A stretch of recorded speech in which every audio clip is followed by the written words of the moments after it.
Dr. Giovanni Martino is coming from Padua. I should say Padua, but I don't like it, so Padua. Prof. De Vito Lab, right? Fantastic. And today he will present us some data about changes in motor unit properties after bed rest and recovery. Thank you so much. Thank you for the introduction. So today I'm going to show you some data analysis that in part we already did, but especially we want to do in the near future, on a data set that we already collected from 2 different bed rest campaigns that we did in the past few years. So let's start just by saying what is the bed rest. We already saw like some experiments about this. So basically it's an experimental model of inactivity in which we ask the participant to lay in bed for a certain period of time, usually from days to weeks. And we want to use this model to understand what are the neuromuscular changes that happens after a period of disuse. So we know that the primary consequence of a period of inactivity is the loss of muscle force. And this loss of muscle force comes in particular in part from the morphological changes that are happening in the muscle, so muscle atrophy, but also changing the structure of the muscle. But a great contribution to the loss of muscle force comes from the neural drive.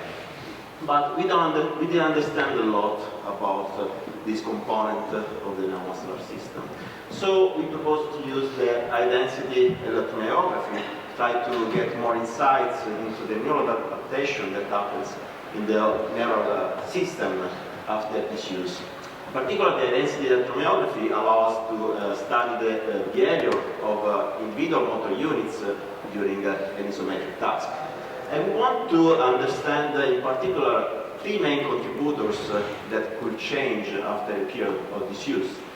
The first one is the neuromodulation, then the common synaptic input, and the third one is the muscle fiber conduction velocity. So I will try now to explain it very fast what these parameters are. So first of all, we know that the synaptic drive is influenced by the neuromodulation, in particular from mononergic input. That means neurotransmitters such as serotonin and noradrenaline that binds to specific receptors to open ion channels related to calcium and sodium that generate the so-called persistent inward currents. These persistent inward currents amplify and prolong the synaptic drive to the motor neuron. Thanks to the method developed by Grassin et al. In 2002, we can assess estimate this persistent inward current by looking at the change in the discharge rate of a reporter unit at the recruitment and the recruitment of a test unit. So we already applied this analysis to our bed rest data. In particular, we had 10 young adults that underwent a period of 21 days of bed rest, and 9 older adults that instead did a period of 10 days of bed rest. And both groups had, after that, a period of retaining based on endurance exercise. And at each time point, we asked them to perform isometric triangular contractions at 20% of the maximum voluntary contractions, and we decomposed the different motor units, and from that we applied the paired motor unit technique to estimate the persistent inward current. So what we found, as you can see from the plots on the right, is that there was in both groups a significant decrease in the amount of persistent inward current after the period of bed rest. But interestingly, only the young group completely recovered the initial values of persistent inward current after the training. So we can say that bed rest declined the neuromodulation in this participant, but the recovery is differential with age.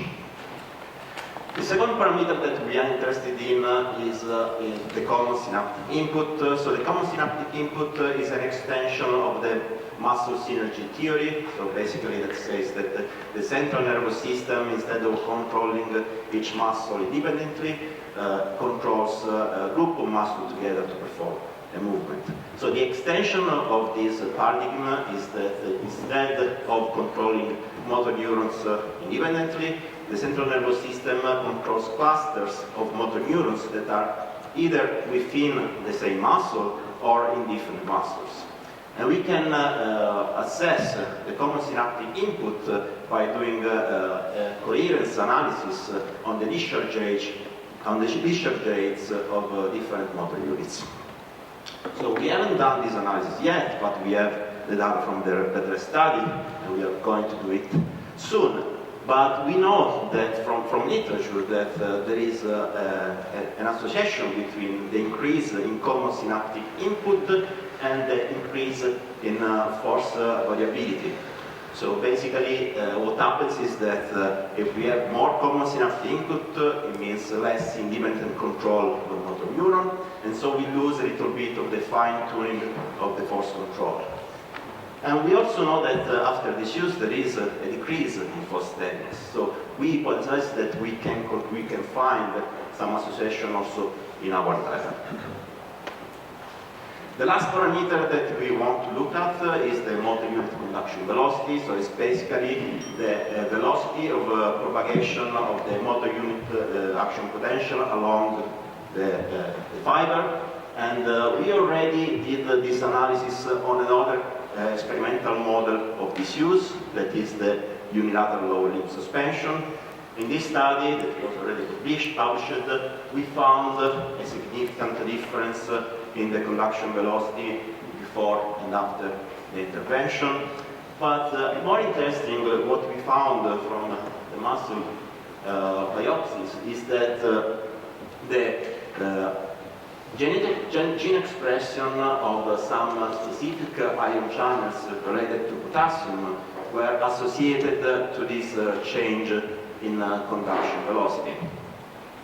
So we would like to replicate this kind of analysis in our Bedrest data, and we also would like to assess if these changes in gene expression that we found in this study are confirmed by the change in corresponding proteins.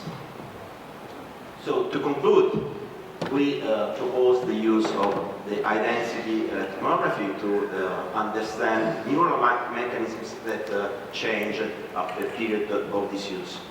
I already showed you that we found different values of neuromodulation before and after bed rest, a decline of neuromodulation with bed rest, and also a differential recovery with age.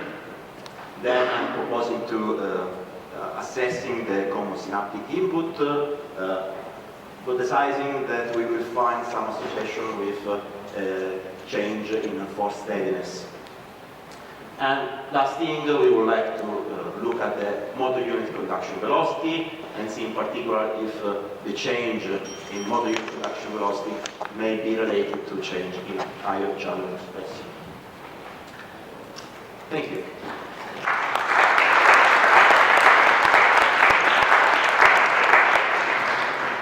Thank you, Giovanni. Questions? Yes. Thank you, very interesting. Maybe I missed it, the last part with the molecular data, and you showed that a lot of ion channels are modulated, and it's a two-part question. The first one is these biopsies are in both groups, and at what time are you taking the biopsies?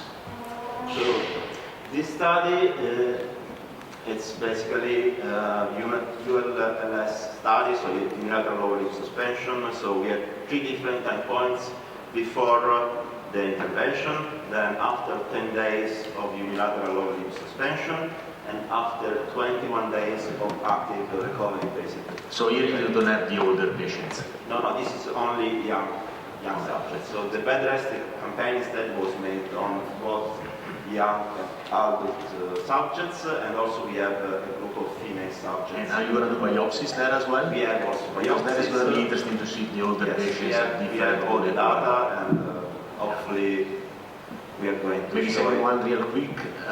Do you think it's motor neuron excitability that is changed, or conduction velocity, or both?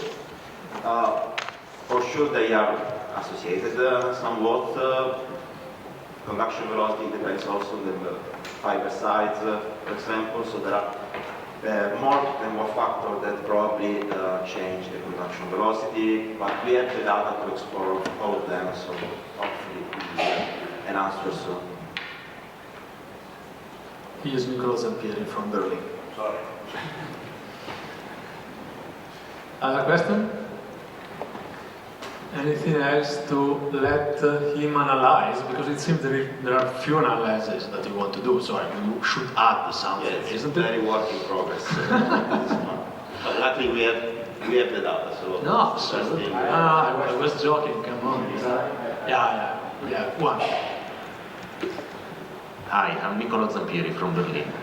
I wonder if you're interested in the future to test sensory perception in the bed and see how that maybe correlates with the sensory input to the motor circuit. Yes, we are interested in that, and I think Professor Marici will talk to something related to it like immediately after me, so I wouldn't want to anticipate anything. Thank you very much.